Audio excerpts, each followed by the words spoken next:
The Bridge of Whispered Promises. The small riverside town of Marigold was known for two things: its endless fields of lavender that turned purple every summer, and the old wooden bridge that stretched across the gentle flow of the Arlen River.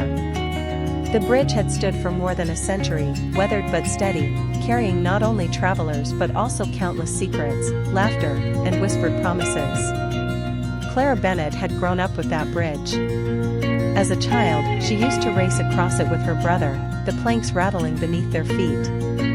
As a teenager, she had painted there, capturing sunsets that painted the sky gold and crimson. And as an adult, the bridge became her quiet sanctuary, the place she came to think, to breathe, to dream. It was on that bridge that she first met Daniel Hayes. Daniel had come to Marigold as a writer looking for inspiration.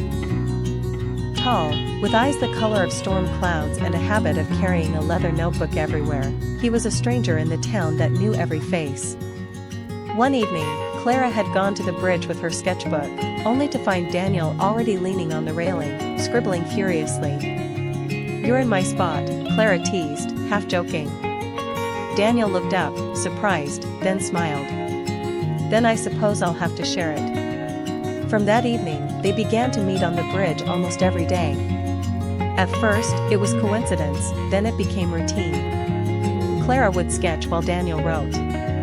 Sometimes they talked, sometimes they sat in silence, letting the river's quiet murmur fill the space between them. He told her about his struggle with words, how he came to Marigold to escape the noise of the city. She told him about her art, how she painted not for fame but for the comfort it gave her. Slowly, their lives intertwined, like vines wrapping around the beams of the old bridge. One night, under a canopy of stars, Daniel confessed, "I've been writing about you." Clara's heart stilled. "About me?" "You," he nodded softly, "and the way you see the world.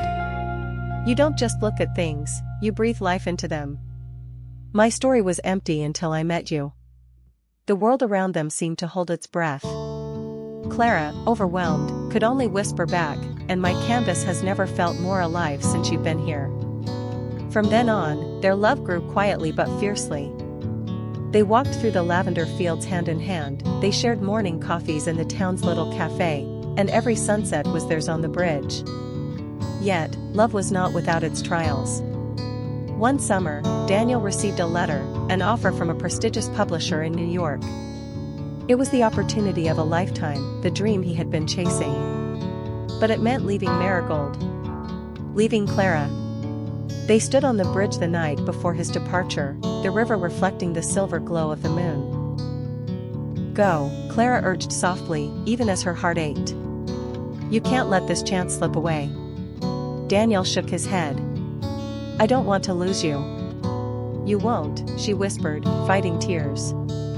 "This bridge will still be here. I'll still be here. Just promise you'll come back."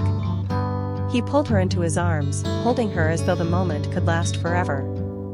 "I promise," he breathed against her hair. "No matter where I go, I'll come back to you." The months that followed were long and lonely.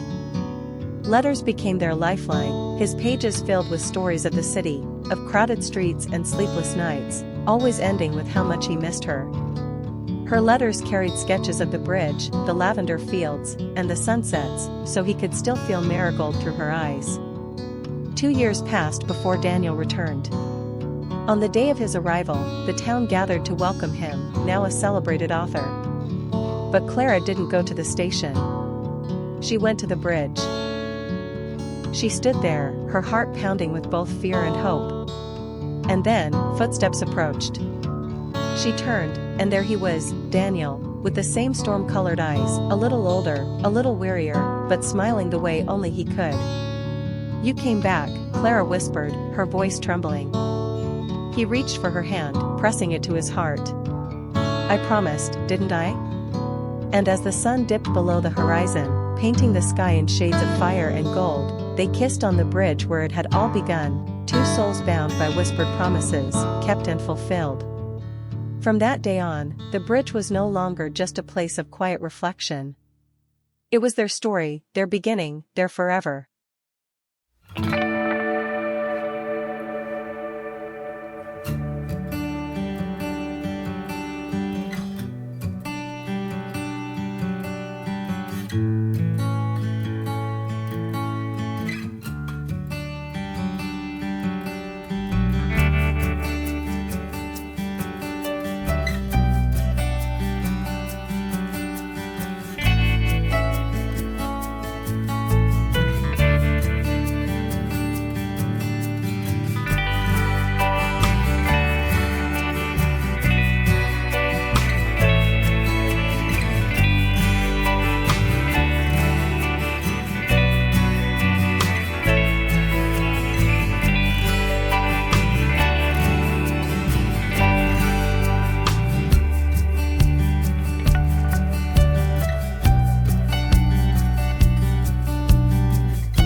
Beneath the autumn sky.